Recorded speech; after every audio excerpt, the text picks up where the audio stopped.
Hey everybody, welcome back.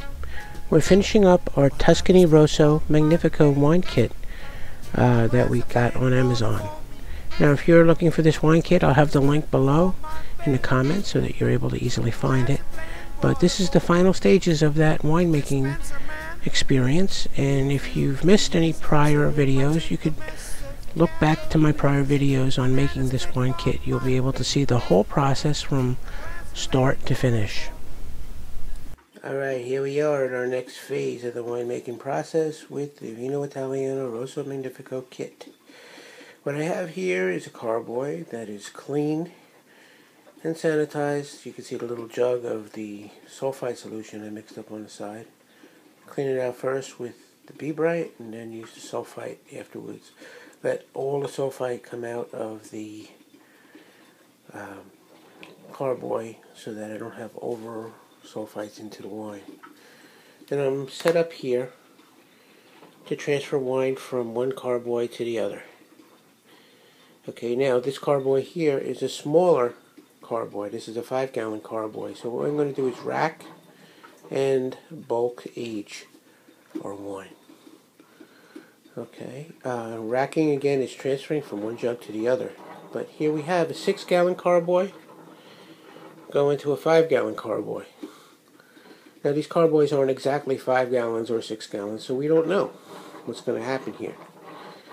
That's why we have this mason jar over here, because we might get a little too much wine come out, and we don't want to have an overflow on our hands.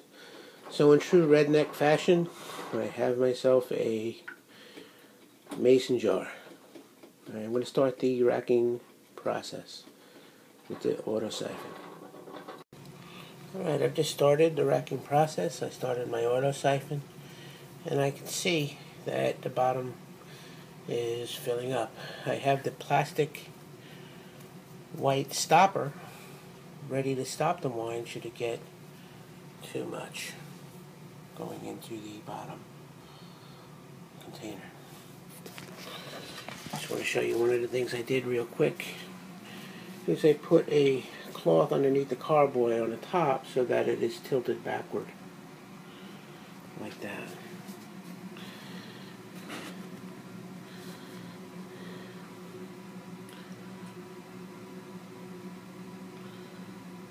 Okay.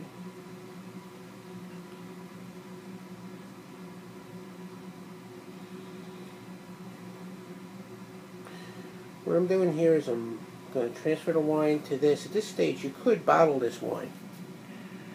I'm going to bulk age it in a smaller carboy. But if you don't have another smaller carboy, I would suggest at this point you do bottle or top up rack. If you wanted to bulk age with a 6-gallon, I would try to get a similar wine and top it up, because you don't want the extra air in it at this stage if you're going to store it for a longer period of time.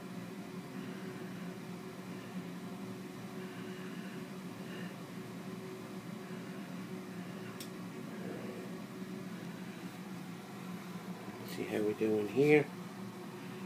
See how we're doing down there.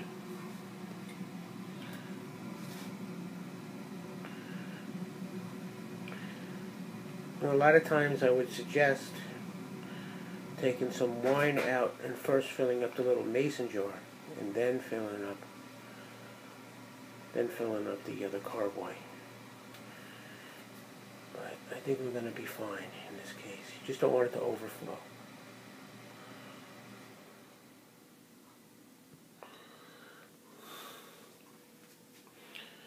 Yeah, I think we're doing good.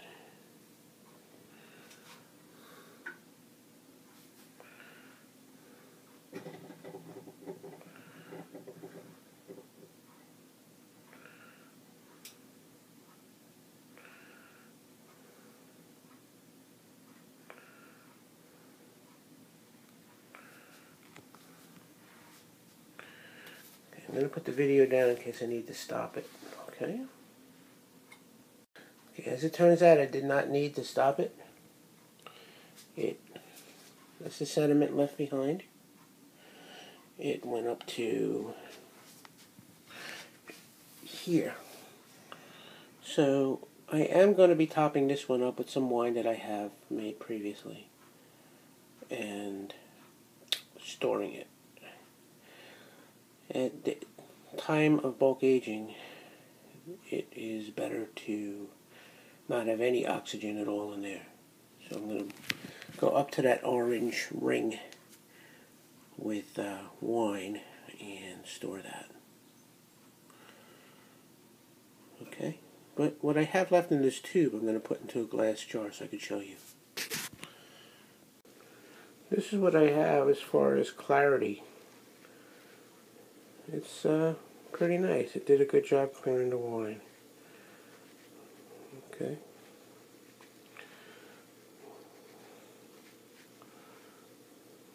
You know, at this point you could also filter the wine if you wanted to, if you had a filter, but it's not entirely necessary. Yeah, so that's it. That's a sample of the wine that we've made, the Tuscany Rosso Magnifico. And if you'll excuse me, I'm going to give it a shot.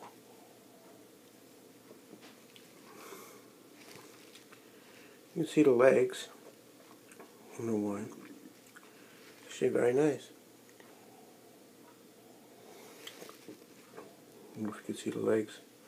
See that? Pretty nice. That's a nice wine. Tuscany Rosso Magnifico. It's actually one of the better ones that I've made as far as Tuscany Rosso Magnifico. This particular one came out quite excellent. And this is early on in the process. Notice I did take much longer than what the directions say, but you know. See the clarity? Pretty nice.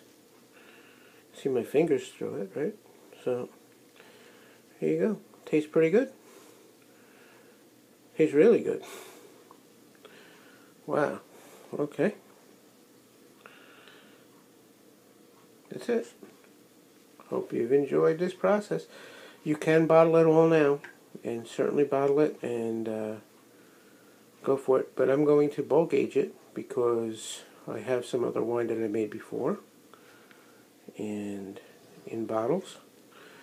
And since I have some other wine, I'm just going to let this age a little bit in the carboy.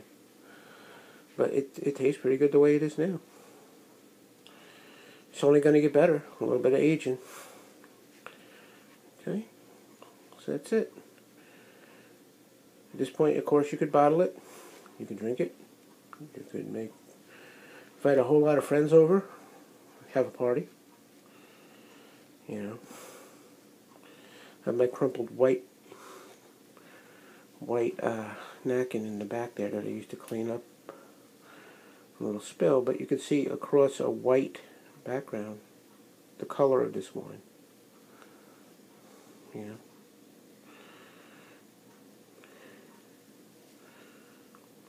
Very nice.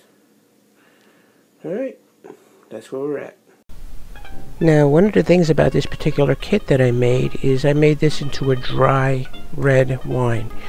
Now, if you wanted to, say, sweeten this wine to make it sweeter, one of the things you would absolutely need to do is to add some potassium sorbate to the wine.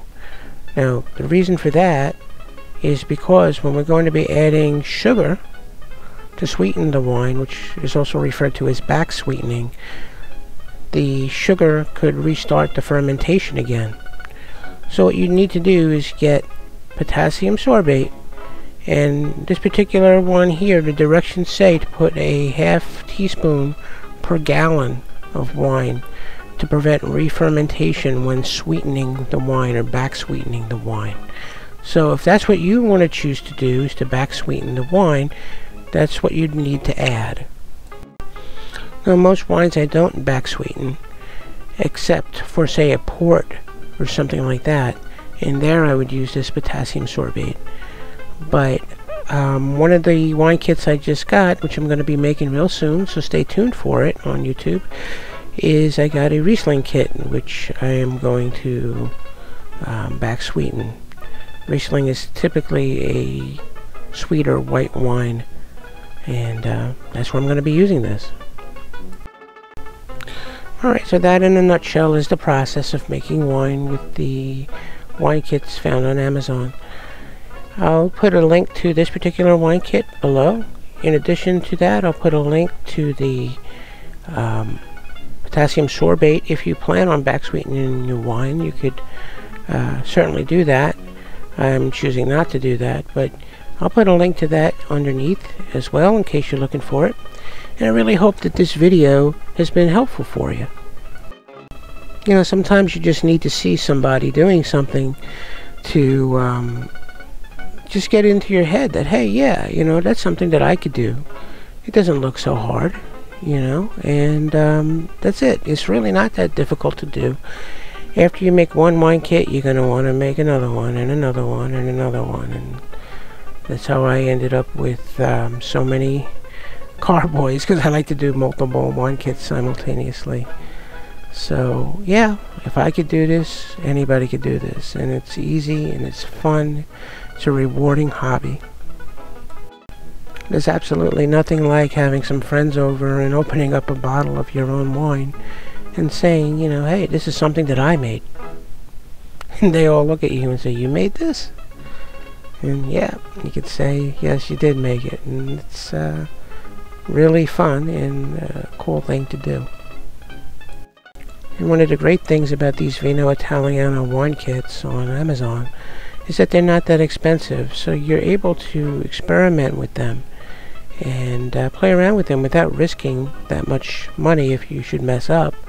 But there are all kind of people that do many different things, like throwing in raisins into the primary fermenter with the grape juice. Some people throw in some ripe bananas into the primary fermenter along with the wine. The one thing I would recommend, though, is if you are going to add anything to the wine, like raisins or bananas or any other kind of fruit, is to make sure you get raisins or any kind of fruit that's not been treated with sorbate, because that might stop. For instance, I know a lot of people go to Whole Foods and get some organic raisins made from flame grapes and put them in the primary.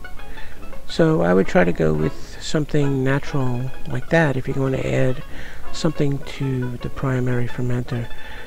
Also, if you're going to be adding fruit, that's going to take a longer time to produce a drinkable wine. It's going to need to age a little bit longer for you to get the results you're after. But hey, it's fun to experiment, and it's cheap enough to do so with the Vino Italiano wine kit from Amazon.